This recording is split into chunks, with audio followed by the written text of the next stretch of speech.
livro perdido dos Elohim. Olá, sou Francis Valad. Bem-vindos ao Holograma Histórico. Episódio 118. Quando a loucura vira lei. O esfacelamento dos limites e a cura que precisa nascer. Há um silêncio que atravessa continentes e não aparece nas manchetes. É a sensação de que o chão comum entre nós está cedendo, de que a linha que separa sanidade de delírio, compaixão de conivência, liberdade de confusão, já não é percebida com clareza. Não é um drama brasileiro, é um fenômeno planetário. Na Europa, os manicômios foram esvaziados nas últimas décadas, mas muitas cidades viram crescer a multidão de doentes sem acompanhamento. Nos Estados Unidos, a crise de saúde mental já ultrapassa a dos opioides e se mistura à epidemia de violência e solidão.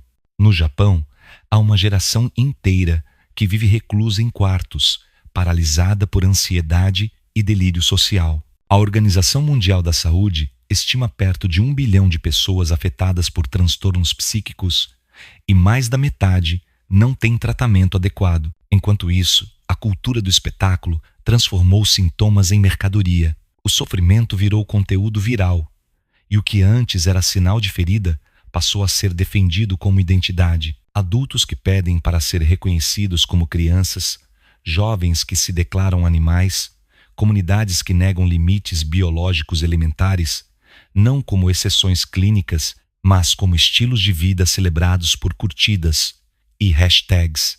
A crise é real, mas a narrativa dominante insiste que é apenas diversidade. Assim, a compaixão, que deveria curar, se converte em cumplicidade com a ferida. Ao abandonar a régua que distinguia dor de liberdade, a sociedade global abriu espaço para a banalidade do delírio. Não há mais centro de gravidade. Cada vontade tenta se impor como verdade. A tradição elohímica descreve essa ruptura de outra forma. Diz que, quando o ego perde contato com a frequência e com a presença, nasce um vazio que pede identidade a qualquer preço. Esse vazio, quando não é reconhecido, procura palco e encontra nas redes um espelho distorcido. A perda de limites externos é sintoma de uma perda anterior, a perda da luz interna que orienta o discernimento. Não nos interessa reviver manicômios desumanos, nem legitimar dogmas que esmagam a diferença. O que este episódio busca é mostrar onde a humanidade rasgou o fio que sustenta a lucidez coletiva e como restaurá-lo sem repetir abusos do passado. Falaremos do caminho histórico do hospício medieval às ruas das metrópoles, mas iremos além. Olharemos para a arquitetura vibracional da mente humana e para a cura possível quando verdade e compaixão voltam a caminhar juntas. Jovens que me ouvem, este não é apenas um debate sobre saúde mental.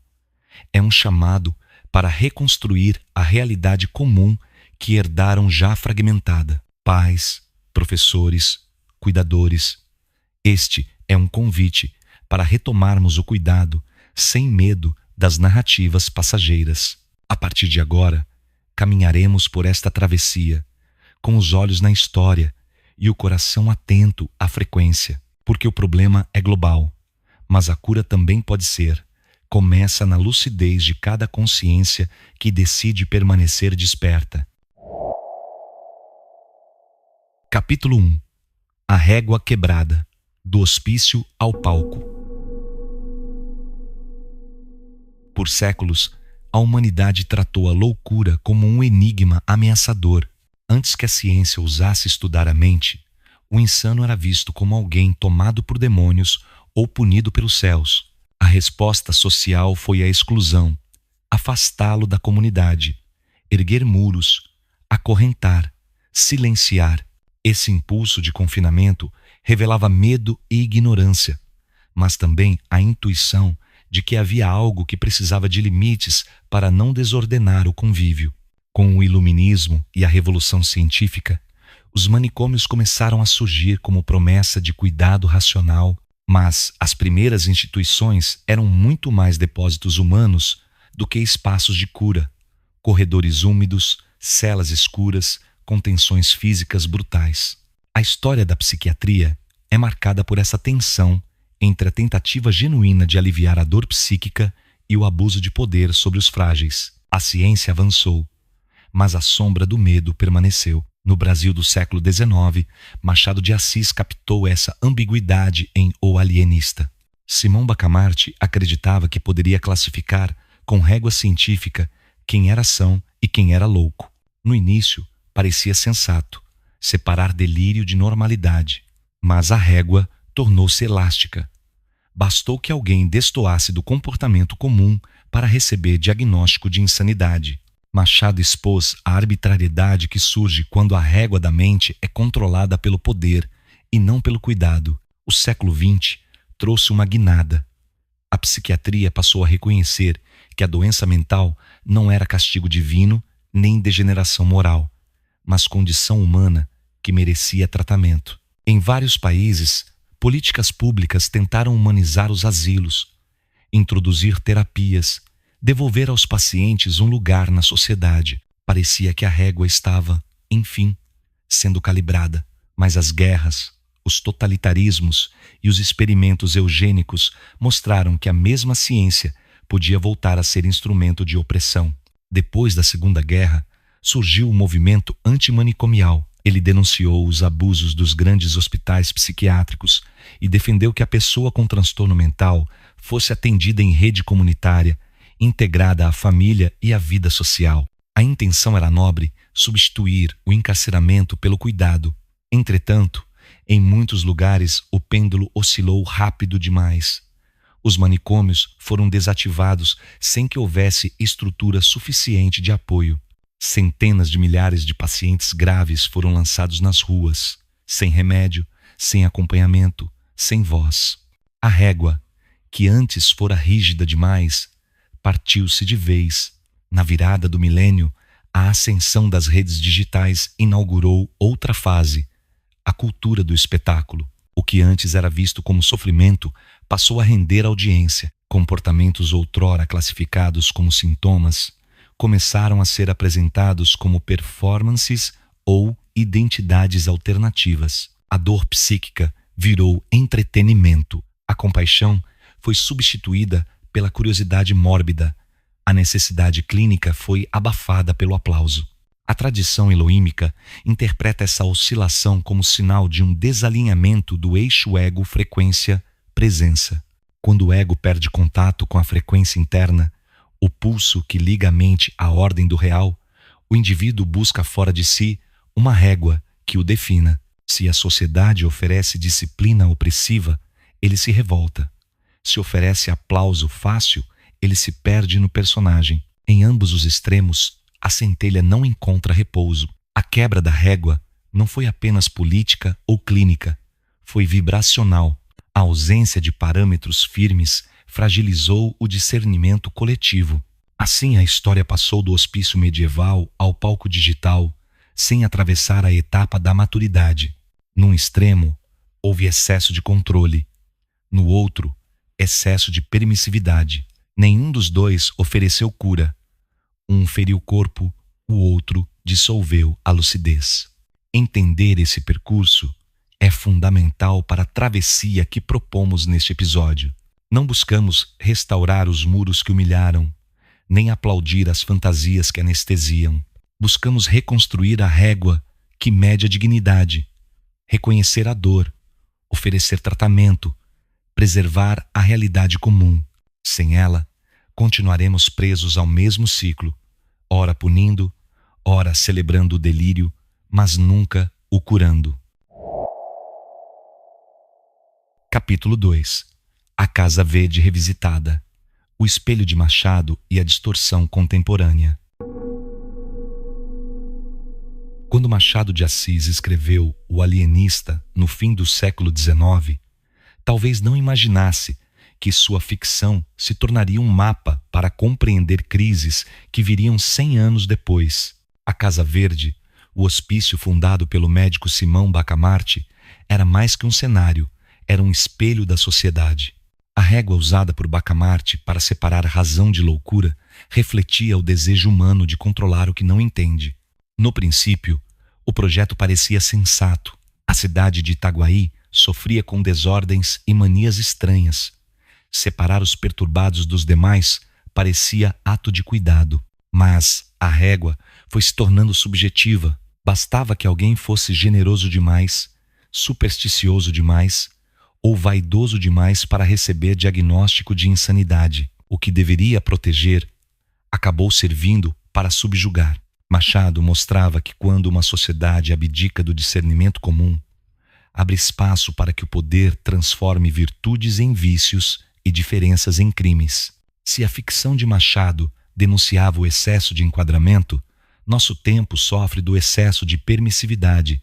Não temos mais muros de pedra, mas erguemos muros invisíveis feitos de hashtags e cancelamentos. O tribunal contemporâneo não veste jalecos nem carrega estetoscópios. Impunha curtidas e linchamentos virtuais. Quem ousa contestar um delírio pode ser denunciado como intolerante. É a Casa Verde de portas abertas, porém com guardas que vigiam opiniões. Nessa inversão, a arbitrariedade mudou de lado, mas não desapareceu. Antes, internavam-se cidadãos por serem excêntricos.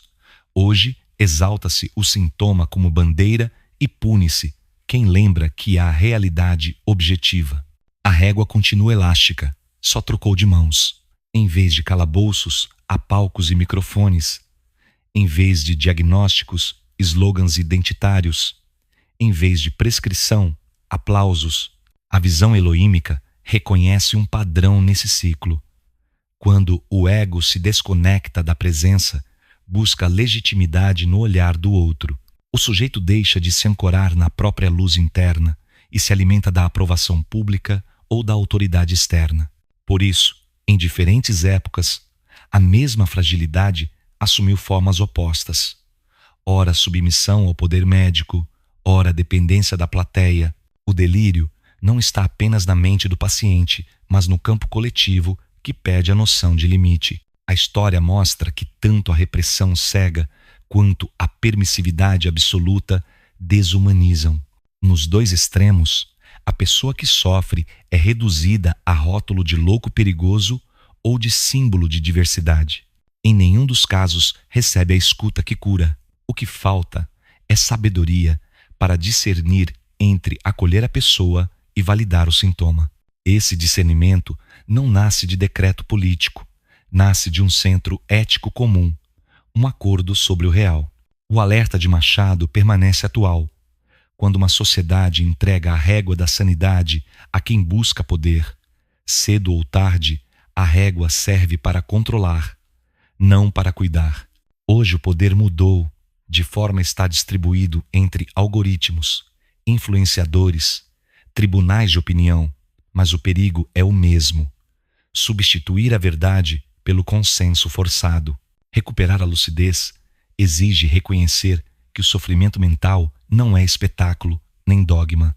É uma ferida que precisa de tratamento clínico e de compaixão lúcida. Não se cura uma febre elogiando-a, tampouco se cura confinando-a numa cela. É preciso enxergar a pessoa inteira, sua biografia, suas dores, seu contexto social, sem abdicar do princípio de realidade. Revisitar a Casa Verde não significa reconstruir manicômios, significa recuperar o acordo de realidade compartilhada que protege tanto a sociedade quanto o indivíduo. Significa devolver ao limite seu valor de cuidado e não de castigo. Restaurar a confiança de que é possível discordar do delírio sem ser inimigo da pessoa. Essa é a base para qualquer política de saúde mental que pretenda unir ciência e humanidade. Na leitura eloímica, cada vez que o campo humano perde esse acordo, a frequência do coletivo se fragmenta e o ego coletivo passa a oscilar entre medo e exibição. Para restabelecer a sanidade, não basta mudar leis ou hashtags. É preciso reatar a ligação com a luz interna, que sustenta a presença. Sem essa âncora, toda régua externa volta a oscilar, e a Casa Verde, visível ou invisível, sempre retorna com outro nome. Capítulo 3. A morte dos manicômios. Liberdade sem cuidado, abandono sem cura.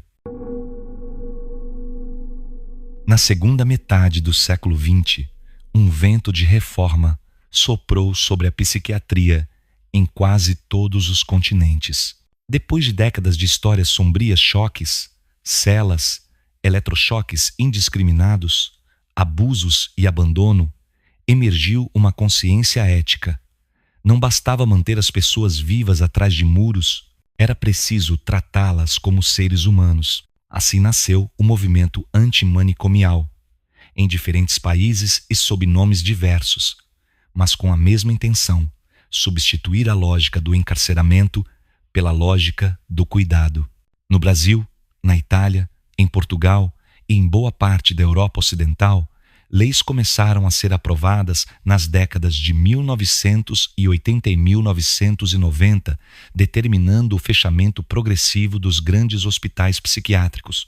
O objetivo parecia claro e justo: devolver o paciente à comunidade, oferecer-lhe terapias modernas, permitir que a família participasse do processo de recuperação. A promessa era de um futuro sem asilos, com centros de atenção psicossocial espalhados pelos bairros, equipes multidisciplinares atuando em domicílio, medicação acessível e reinserção no trabalho e na escola. A realidade, porém, não acompanhou o discurso.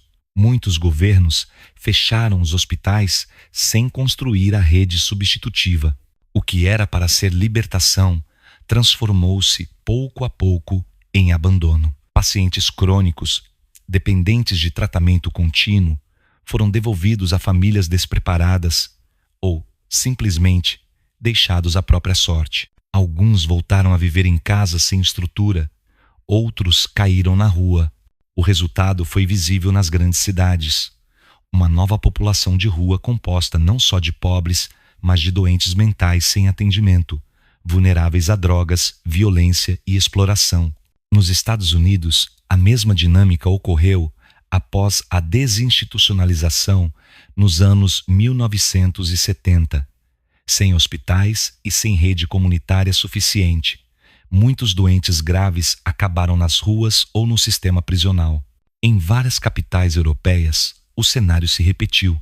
O sonho de dignidade tornou-se um ciclo de prisão, crise, pronto-socorro e rua, sem acompanhamento contínuo. A compaixão que queria libertar acabou, sem querer, expondo os mais frágeis à indiferença coletiva. A morte dos manicômios deveria ter sido o ponto de partida para uma psiquiatria mais humana. Tornou-se, em muitos lugares, a certidão de óbito do tratamento estruturado. A sociedade ganhou a imagem de liberdade, mas perdeu a capacidade de amparar quem mais precisava. E, diante do caos, a opinião pública passou a tratar o doente mental ora como ameaça, ora como espetáculo. A visão eloímica interpreta essa virada como reflexo de um erro vibracional.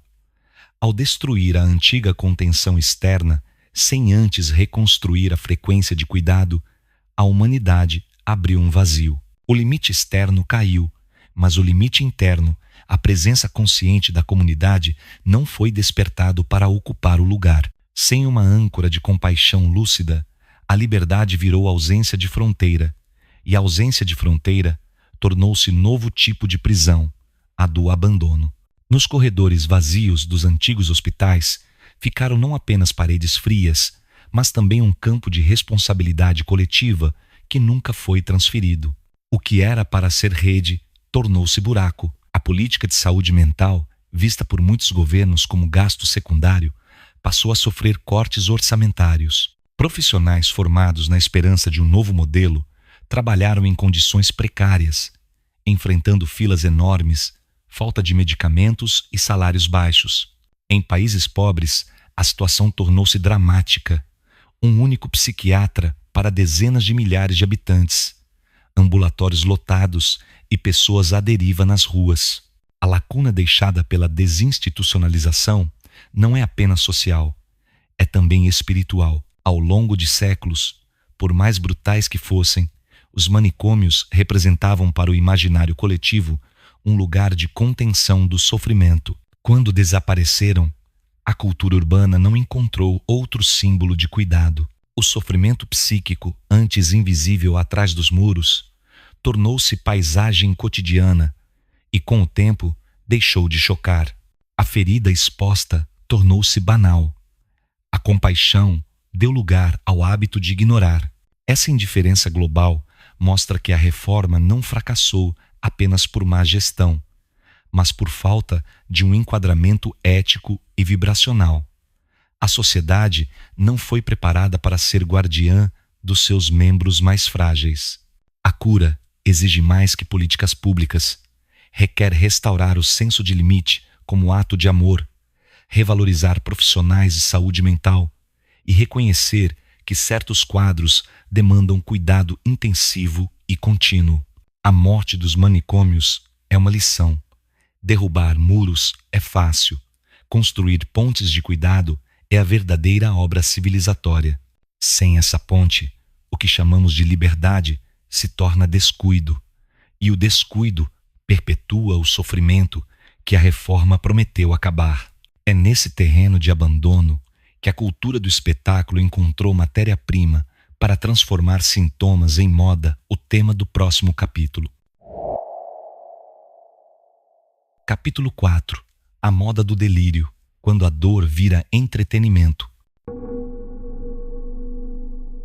O início do século XXI trouxe um paradoxo inquietante. Nunca tivemos tanto conhecimento sobre saúde mental, mas raramente fomos tão indiferentes ao sofrimento psíquico. Essa contradição se aprofundou quando a cultura global descobriu que a dor rende audiência. Se no passado os sintomas eram escondidos por vergonha ou compaixão, agora se tornaram mercadoria de cliques. A intimidade passou a ser exposta como espetáculo, e aquilo que outrora era sinal de ferida passou a ser valorizado como forma de visibilidade. Com a chegada das redes sociais, cada pessoa ganhou um palco portátil na palma da mão. Antes, indivíduos com delírios ou fantasias bizarras permaneciam restritos ao convívio local, conhecidos apenas por vizinhos ou familiares. Hoje, um vídeo gravado em segundos pode alcançar milhões de visualizações e transformar uma excentricidade em fenômeno cultural. O mecanismo das plataformas digitais, que recompensa engajamento acima de qualquer critério ético, tornou-se um acelerador de distorções. O que a psicologia reconheceria como sofrimento passou a ser apresentado como identidade alternativa. Adultos que se declaram bebês, exigindo fraldas, berços e mamadeiras. Jovens que se anunciam como pertencentes a espécies felinas ou caninas e demandam reconhecimento legal. Comunidades que negam o dado biológico mais elementar e erguem bandeiras para que o sintoma seja aceito como verdade. Essas expressões não surgiram como manifestação de liberdade consciente, mas como tentativas de preencher vazios afetivos, traumas, solidão e desorientação de propósito. No entanto, a lógica do espetáculo não distingue dor de performance. Quanto mais estranha a exibição, mais curtidas, comentários e convites para entrevistas. O indivíduo fragilizado encontra no aplauso virtual a ilusão de aceitação, e quanto mais aplaudido, mais reforça o personagem, que muitas vezes é a própria prisão. A validação social, longe de curar, cristaliza o sintoma e dificulta a busca por tratamento clínico. A visão eloímica descreve esse fenômeno como consequência direta da ruptura do eixo ego, frequência, presença. O ego, sem raiz na presença, sente-se vazio e busca existir no olhar alheio. A frequência interna, que deveria oferecer direção silenciosa, é abafada pelo ruído do feed. A carência de sentido é preenchida por curtidas efêmeras, e a dor não resolvida transforma-se em personagem público. O palco digital torna-se um santuário do sintoma. Por trás do espetáculo existe um mercado. Plataformas lucram com cada clique. Marcas patrocinam influenciadores que encarnam personagens bizarros. Cursos, fantasias e produtos são vendidos para sustentar essas identidades. Assim, a economia do engajamento tem interesse em manter o delírio visível, não em incentivá-lo a buscar cura. A compaixão genuína que procura restaurar a integridade da pessoa é substituída por uma tolerância superficial que evita conflitos, mas perpetua a ferida. O problema não é a diversidade humana, nem a liberdade de expressar preferências. É chamar de virtude aquilo que é sintoma. Se uma febre é aplaudida como estilo de vida, ninguém buscará a infecção que a provoca. De modo semelhante, aplaudir manifestações delirantes impede a investigação das causas psíquicas ou espirituais que pedem atenção e cuidado. Essa banalização atinge especialmente os jovens. Adolescentes em fase de formação identitária são atraídos pela promessa de pertencimento imediato que as comunidades virtuais oferecem. Sem adultos de referência, tornam-se vulneráveis a narrativas que transformam fragilidades emocionais em slogans de orgulho. Muitos acabam presos em rótulos que dificultam a maturidade emocional e atrasam a busca por terapia. Culturalmente, a moda do delírio também corrói a noção de realidade compartilhada. Se cada um define sozinho o que é ser humano, o que é masculino ou feminino, o que é infância ou velhice, a sociedade perde o chão comum que sustenta a convivência. Sem acordo sobre o real, desaparecem os parâmetros para a justiça, educação, medicina e até para a linguagem. O relativismo absoluto não liberta, desorienta. A tradição elohímica aponta que, por trás do ruído, há sempre um chamado silencioso da luz interna. A ferida que se exibe busca, no fundo, ser reconhecida e curada. Por isso, a solução não está em hostilizar os que sofrem, mas em reconhecer a dor por trás do personagem e oferecer caminhos de reintegração clínicos, sociais e espirituais. Enquanto o entretenimento continuar a lucrar com o exótico, a pressão para manter o espetáculo persistirá. Romper esse ciclo exigirá líderes culturais, médicos, comunicadores e famílias dispostos a devolver valor à realidade, à compaixão lúcida e à dignidade do cuidado. Sem essa mudança, a dor continuará sendo matéria-prima de likes e a sanidade relegada aos bastidores. Capítulo 5. A banalidade do mal normalizado. Quando a perda de critérios prepara o terreno para o autoritarismo. Hannah Arendt cunhou a expressão banalidade do mal ao analisar os julgamentos de oficiais nazistas.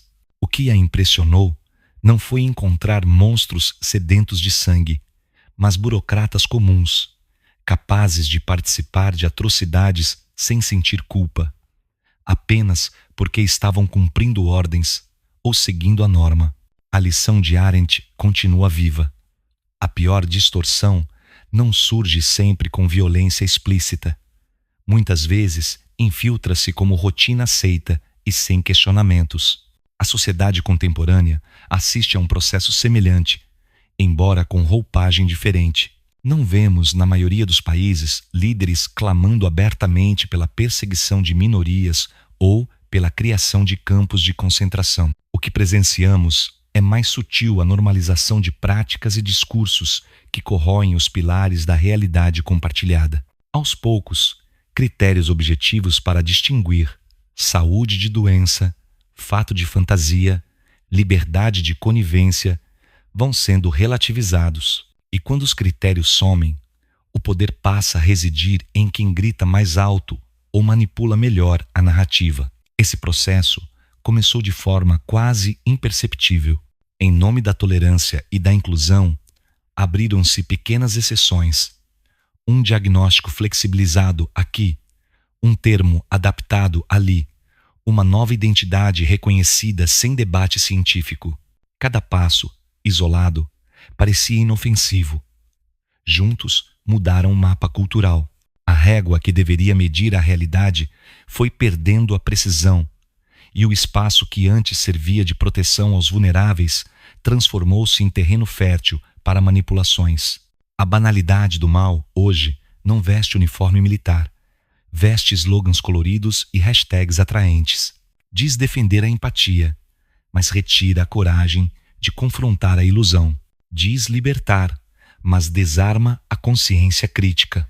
Diz incluir, mas cala aqueles que ousam perguntar se a nova normalidade não é apenas outro tipo de prisão. Do ponto de vista eloímico, esse fenômeno reflete a perda da frequência da verdade no campo coletivo. Quando a sociedade deixa de ter um centro comum de referência, algo que transcenda ideologias e sirva como norte de realidade, o ego coletivo assume o comando e passa a remodelar os fatos conforme conveniências. Nesse ambiente, o mal não precisa ser ativo.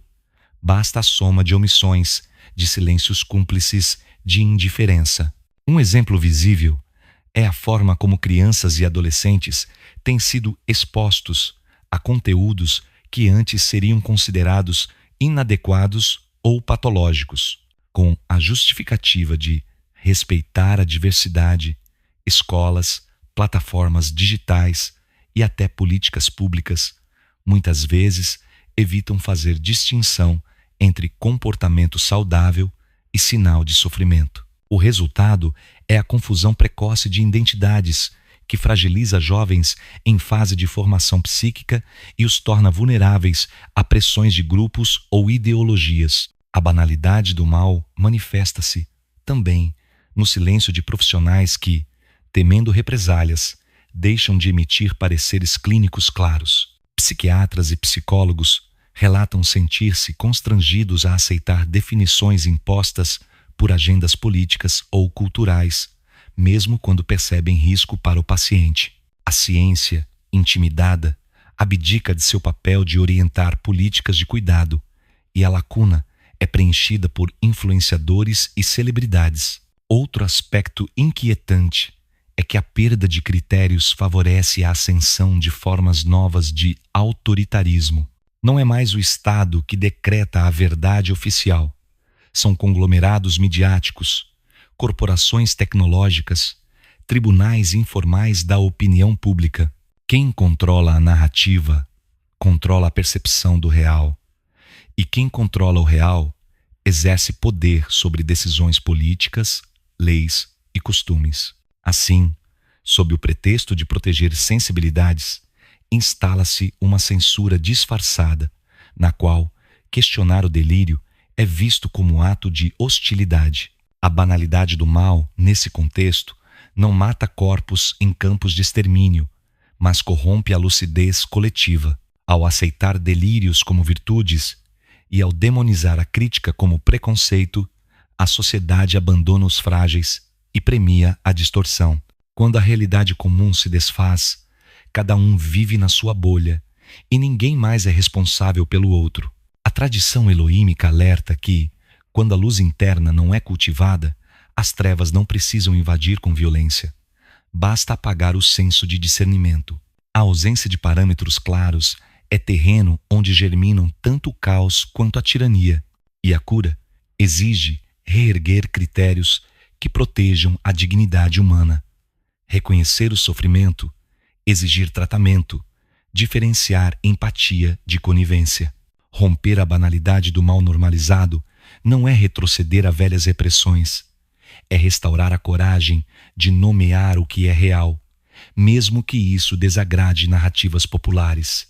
É devolver à compaixão sua parceria com a verdade. É dizer que cuidar de alguém implica, às vezes, recusar-lhe aplauso quando o que ele precisa é ajuda clínica. Se a sociedade não recuperar essa coragem, continuará a abrir espaço para lideranças e sistemas que exploram a confusão em benefício próprio. Mas, se reatar a ligação entre verdade, compaixão e limite, ainda é possível reconstruir a sanidade coletiva e impedir que novos autoritarismos surjam travestidos de boas intenções.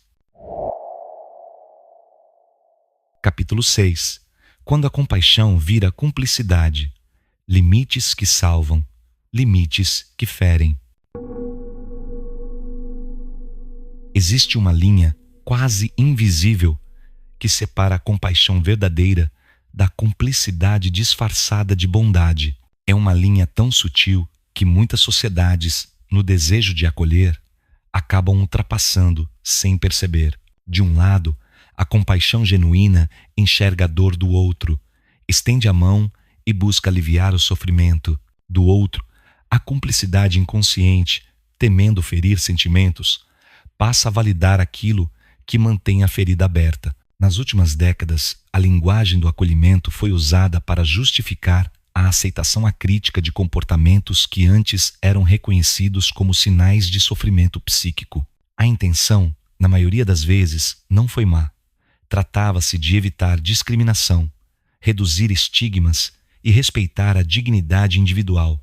No entanto, quando a compaixão dispensa a verdade, transforma-se em omissão elegante. O resultado não é libertação, mas abandono emocional e clínico. Aceitar, por exemplo, que um adulto queira ser tratado como bebê pode parecer, à primeira vista, um gesto de empatia. Porém, se esse desejo é sintoma de uma ferida psíquica não tratada, validá-lo socialmente não é cuidado, é reforço do delírio. É como elogiar a febre sem perguntar pela infecção.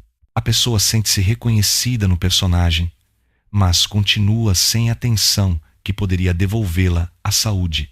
A tradição eloímica ensina que a compaixão autêntica nasce do encontro entre frequência e verdade. A frequência oferece calor e presença.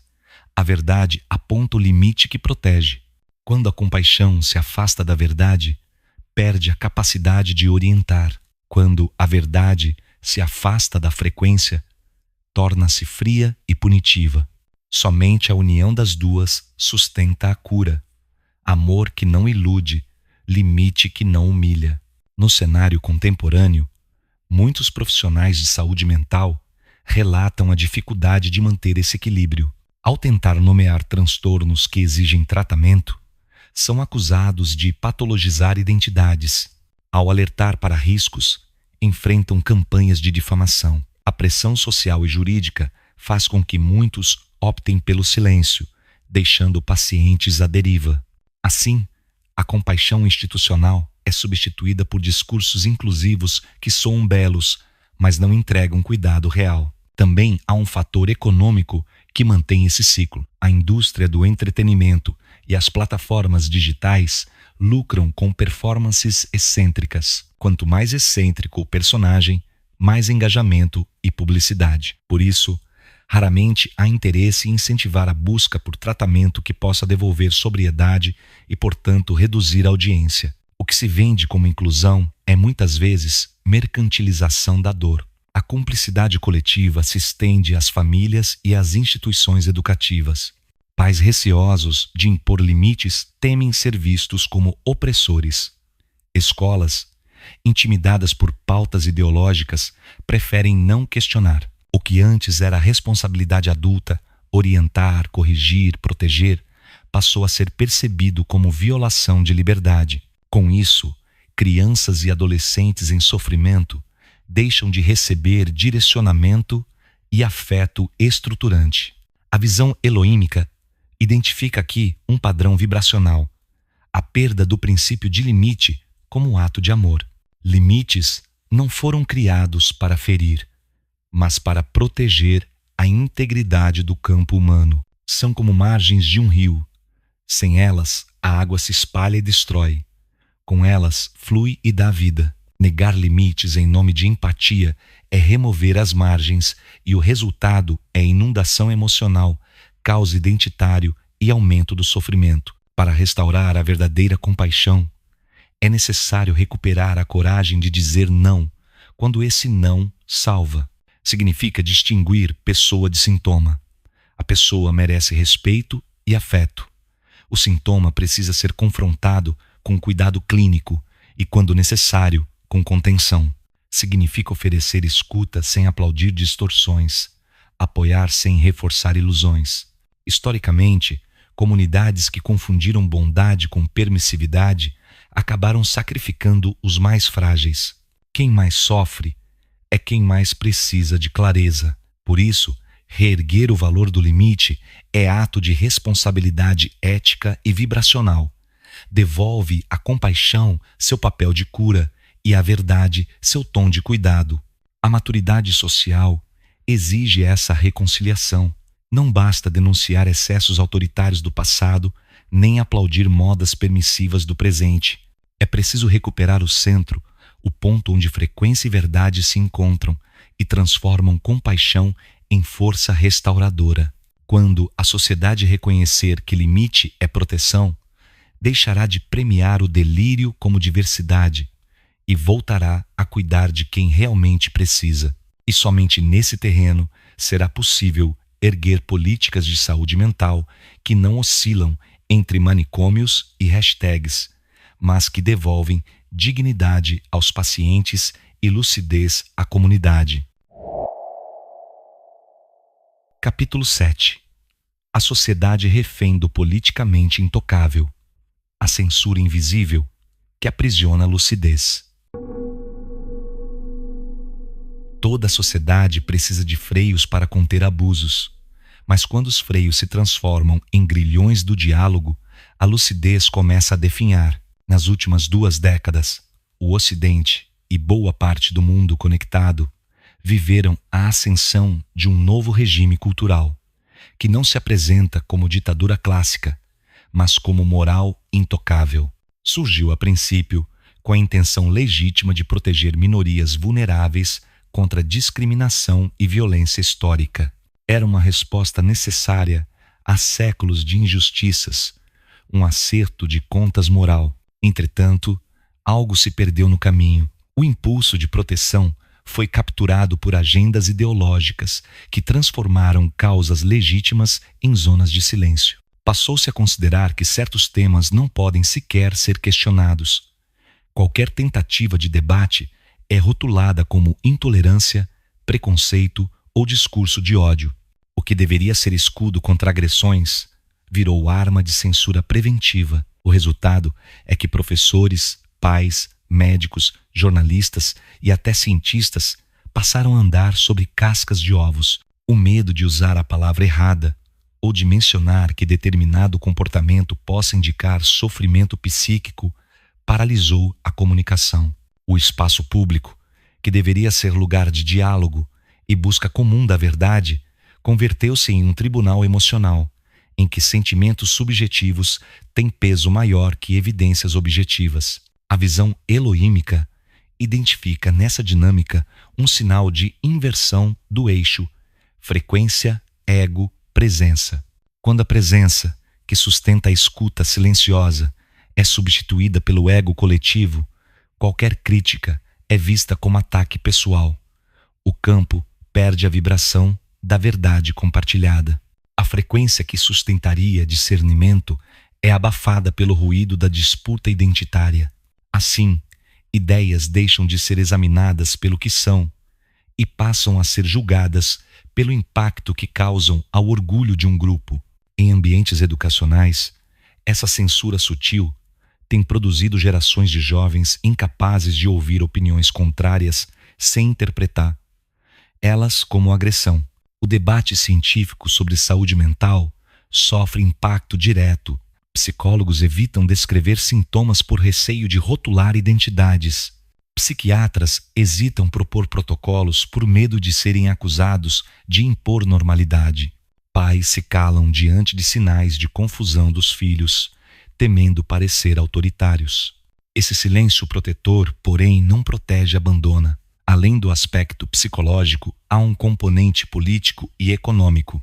Narrativas que se tornam intocáveis são valiosas para partidos, ONGs, influenciadores e corporações que lucram com slogans de inclusão.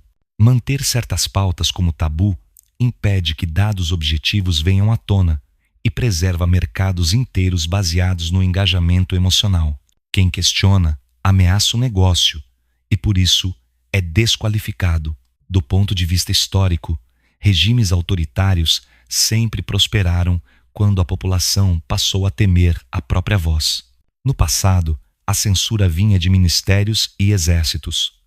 Hoje, surge de campanhas digitais, boicotes, linchamentos virtuais e perda de reputação profissional. A violência é simbólica, mas o efeito é o mesmo: restringir o espaço para pensar. A consequência disso para a saúde mental global é grave. Temas que mais exigem luz e análise técnica, como surtos psicóticos, transtornos de identidade, uso de hormônios e drogas em adolescentes, automutilação e suicídio, ficam cercados de slogans e são tratados como tabus. A ciência se vê pressionada a adotar narrativas políticas em vez de evidências clínicas. Leis são escritas para agradar eleitores ou algoritmos, não para proteger quem sofre. A frequência da verdade, quando relegada ao silêncio, deixa órfãos os mais frágeis. A pessoa em crise deixa de receber diagnóstico por medo de ser estigmatizada, mas também não recebe o tratamento que poderia estabilizá-la. Assim, a suposta proteção transforma-se em conivência institucional com o sofrimento.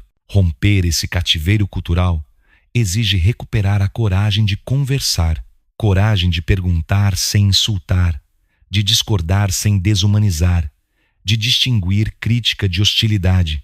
A tolerância madura é aquela que protege a dignidade da pessoa sem blindar a distorção contra exame racional. A tradição eloímica insiste: a verdade não pode ser contida. Se uma sociedade precisa censurar perguntas para manter narrativas, é sinal de que está construindo castelos sobre areia. A lucidez só floresce onde se pode investigar sem medo, e a compaixão só se mantém autêntica quando caminha de mãos dadas com a realidade, não com slogans. Portanto, quebrar as grades do politicamente intocável não é ato de hostilidade, mas de resgate do diálogo e da sanidade coletiva. Significa devolver à ciência liberdade para diagnosticar, às famílias liberdade para orientar e à juventude liberdade para ouvir verdades incômodas, mas salvadoras. Só então será possível enfrentar, com honestidade e ternura, as crises psíquicas que hoje são transformadas em bandeiras. Sem esse reencontro com a palavra franca, continuaremos reféns de silêncios cúmplices e a dor seguirá crescendo nas sombras. Capítulo 8. Perda da realidade comum. Quando cada indivíduo vira sua própria lei e a convivência desmorona. Toda civilização precisa de um chão comum que não seja negociável, uma base de fatos, limites naturais, linguagem e valores mínimos partilhados. É esse chão que permite que duas pessoas que discordam de quase tudo ainda possam conversar sobre algo que ambas reconhecem como real: a existência do dia e da noite, do nascimento e da morte, da infância e da velhice, da gravidade que faz a pedra cair. Sem esse alicerce, a convivência deixa de ser diálogo e torna-se disputa entre versões subjetivas do mundo. Nas últimas décadas, especialmente nas sociedades ocidentais urbanizadas e hiperconectadas, esse chão começou a rachar. Questões que por séculos foram consideradas evidências: o que define um corpo humano, o que é masculino e feminino, o que caracteriza a infância, maturidade e velhice, passaram a ser apresentadas como meras narrativas culturais que poderiam ser trocadas ao gosto de cada um. A princípio, parecia uma ampliação de liberdade individual. Cada pessoa definiria a si mesma e o modo como queria ser reconhecida. Porém, quando tudo é negociável, inclusive os parâmetros biológicos e jurídicos, a realidade compartilhada fragmenta-se. Essa ruptura trouxe consequências práticas. O direito, que precisa de definições estáveis para garantir proteção, ficou enfraquecido. Se não há critério claro para idade ou sexo, leis sobre saúde, esportes, segurança e proteção à infância entram em conflito. A medicina, que depende de diagnósticos objetivos, vê-se constrangida a adotar categorias fluidas. Termos técnicos são substituídos por expressões subjetivas para não ferir sensibilidades. A educação, cujo papel é transmitir conhecimento sólido, passa a ensinar que fatos naturais são apenas construções discursivas. E assim, instituições que deveriam oferecer ancoragem passam a reproduzir a confusão.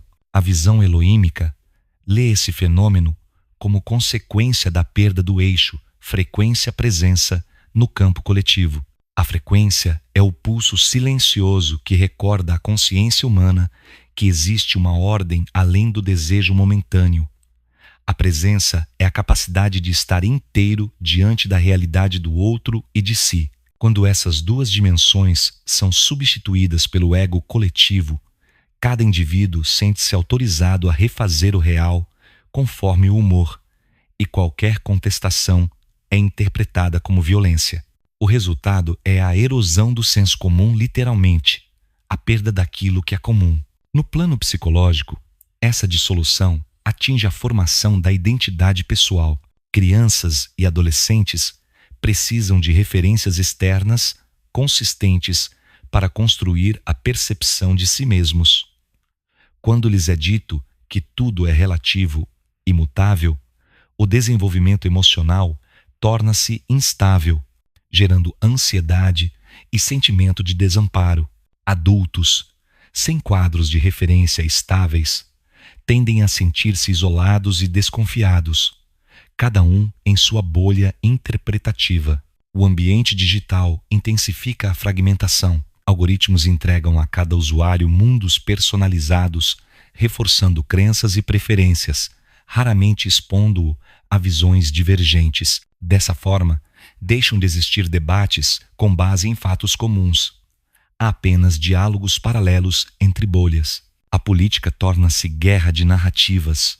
A ciência passa a ser acusada de ideologia e a confiança social entra em colapso.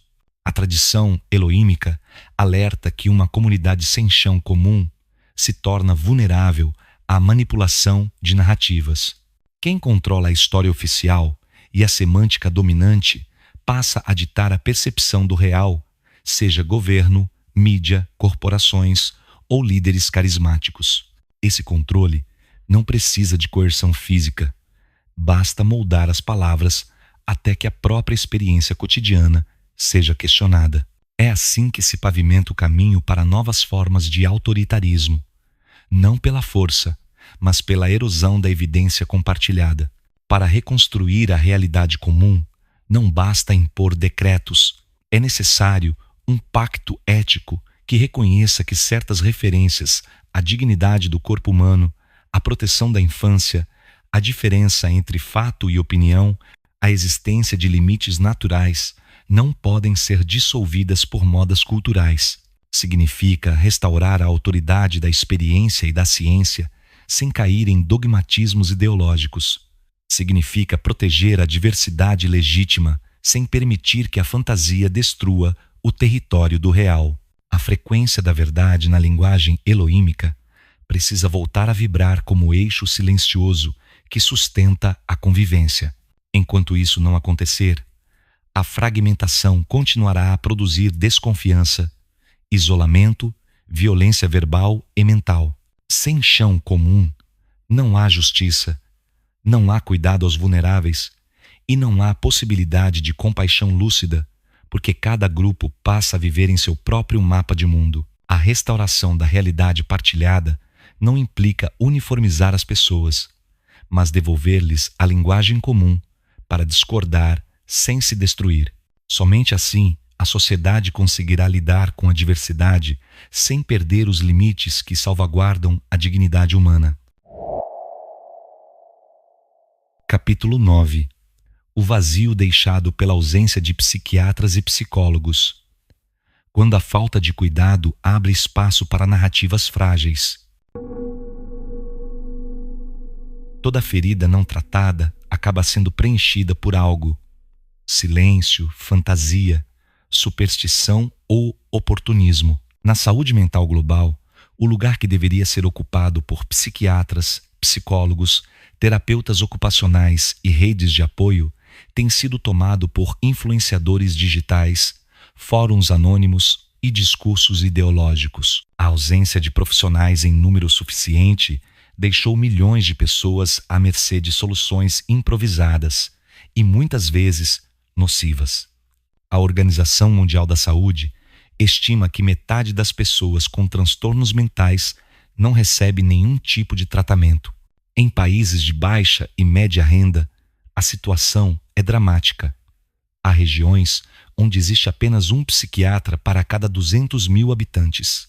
Mesmo em países ricos, a demanda supera a oferta e listas de espera para atendimento podem ultrapassar meses. No intervalo entre a crise e a consulta, muita gente busca respostas em qualquer lugar. Redes sociais, gurus, autoajuda instantânea, remédios sem prescrição. A precariedade não é só quantitativa, mas qualitativa.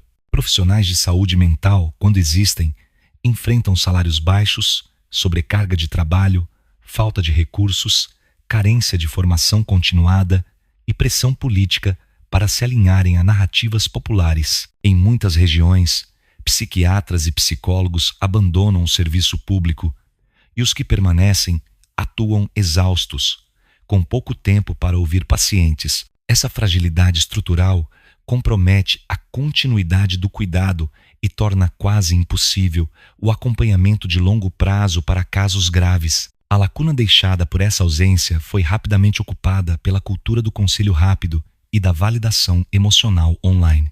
Influenciadores com milhões de seguidores assumiram o papel de terapeutas sem qualquer formação, oferecendo frases motivacionais ou incentivando diagnósticos autodeclarados.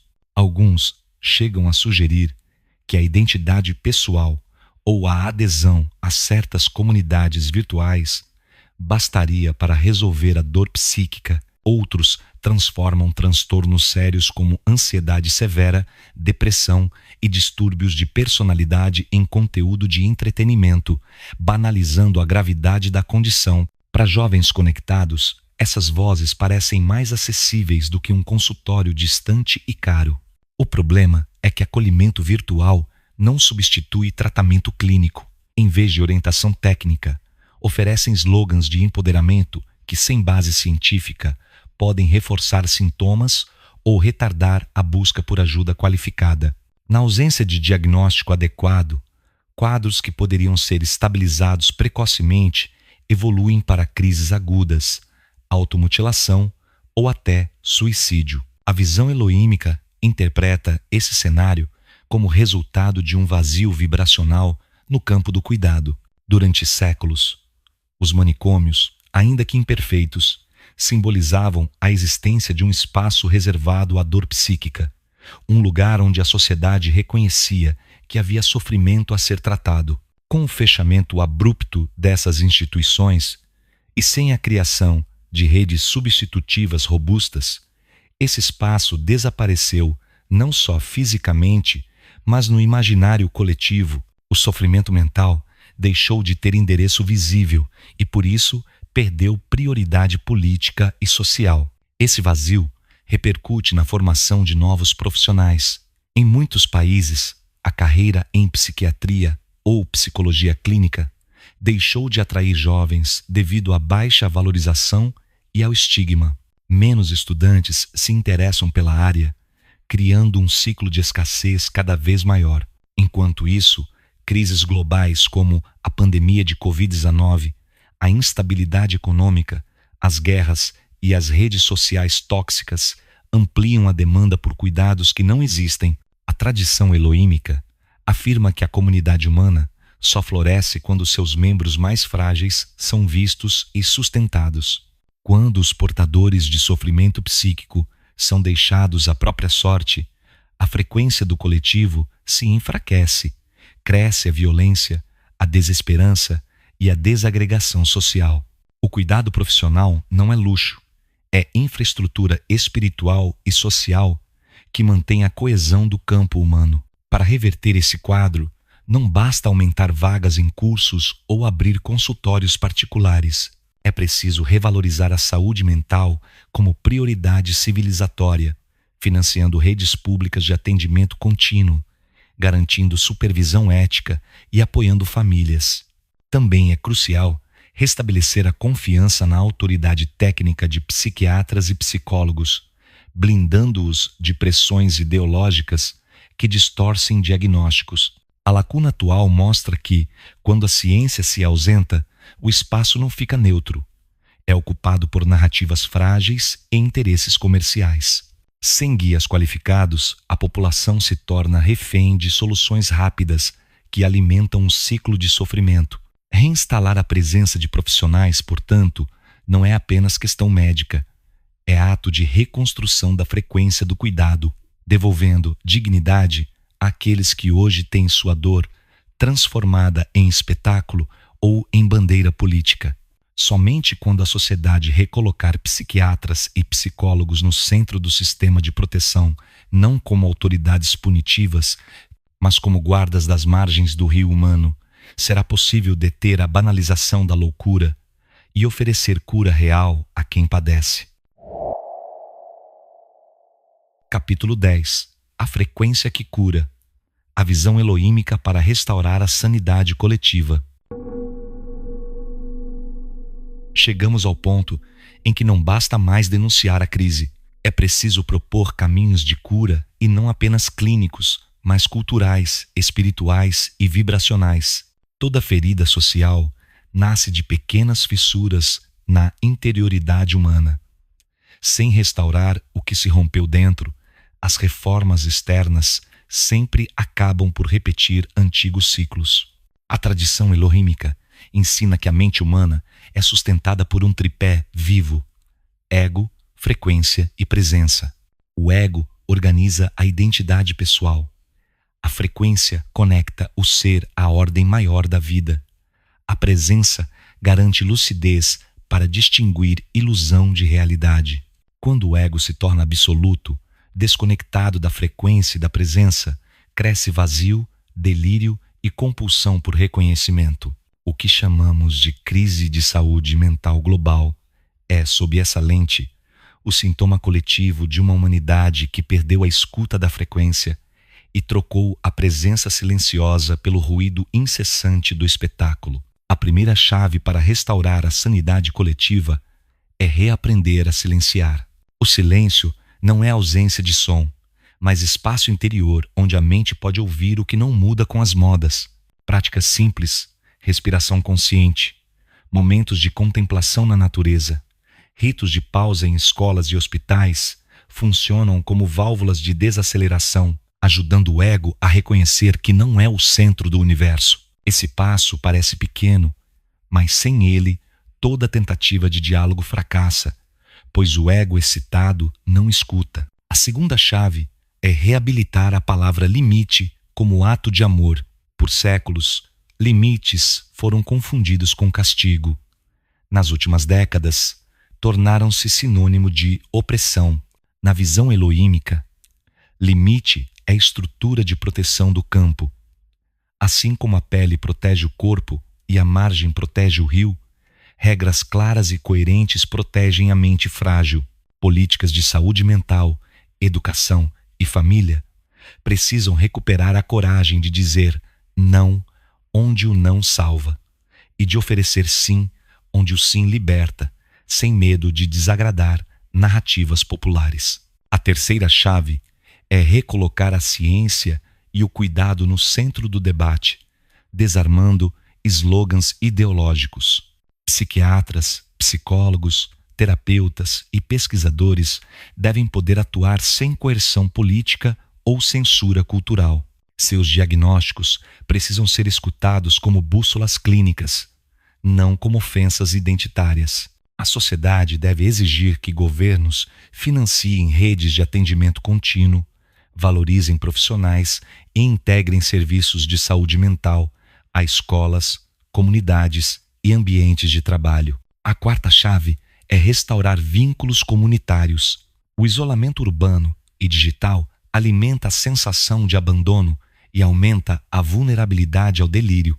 Bairros que criam redes de vizinhança, escolas que fortalecem laços entre pais, alunos e professores, grupos religiosos ou culturais que praticam hospitalidade, todos contribuem para refazer a malha protetora que sustenta indivíduos frágeis.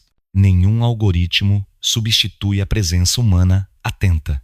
A quinta chave é educar as novas gerações para a lucidez emocional. Crianças e adolescentes precisam aprender desde cedo a reconhecer seus sentimentos, nomear fragilidades, pedir ajuda e diferenciar a opinião de fato. O desenvolvimento de habilidades socioemocionais, aliado ao ensino crítico de uso de redes digitais, pode reduzir a captura de jovens por comunidades virtuais nocivas. Ensinar que dignidade não se negocia e que liberdade não é ausência de fronteiras é passo essencial para a coesão social. A visão eloímica acrescenta uma sexta chave, menos tangível, mas não menos concreta: reacender a luz interna. Ela não é doutrina religiosa, é a capacidade de sentir que a vida tem valor em si, que existe algo maior que o impulso do instante. Essa luz pode ser cultivada por meio de arte, serviço ao próximo, ritos simbólicos, contemplação e gratidão. Uma pessoa que reconhece sentido maior é menos vulnerável a narrativas delirantes, porque encontra centro em algo estável. Para consolidar essas chaves, é necessário reconhecer que a cura não virá de um único polo, não será exclusiva da psiquiatria, da política, da religião ou da tecnologia. Ela surge do reencontro entre verdade e compaixão, entre limite e acolhimento, entre ciência e humanidade. É uma obra conjunta. Governos devem prover estruturas, famílias oferecer suporte, comunidades nutrir vínculos e cada indivíduo cultivar presença. A frequência que cura não é magia, é a ordem silenciosa que emerge quando a realidade deixa de ser distorcida e volta a ser reconhecida. Ao honrar o real, a mente encontra repouso. Ao sentir-se vista, a pessoa aceita tratamento. Ao ser sustentada por vínculos, recupera a dignidade. Para a juventude, que cresce em meio ao ruído e à solidão digital, a mensagem precisa ser clara. Vocês não são um diagnóstico nem um personagem de rede. São seres com luz interna, capaz de atravessar o caos. Para pais, professores e líderes, a coragem de impor limites é também a coragem de amar, de forma concreta. Para autoridades, financiar saúde mental não é gasto, é preservar o futuro. A sanidade coletiva será reconstruída não como retorno a manicômios, nem como culto a fantasias, mas como pacto global de lucidez. E, na linguagem eloímica, isso significa reconectar o ego à frequência e sustentar a presença, o tripé que mantém o humano de pé diante do real. Chegamos ao fim desta travessia longa. Percorremos as vielas sombrias dos antigos manicômios, os becos das cidades onde a dor ficou sem teto, os corredores digitais onde o sofrimento virou espetáculo. Vimos a régua quebrada que ora puniu inocentes, ora aplaudiu sintomas. Olhamos para a história sem nostalgia de velhos muros, mas também sem ingenuidade diante de slogans modernos. Aprendemos que a loucura não nasce do nada. Floresce quando o ego humano perde o eixo e busca reconhecimento no aplauso ou no medo. Vimos que as estruturas externas, hospitais, leis, escolas, são importantes, mas não bastam.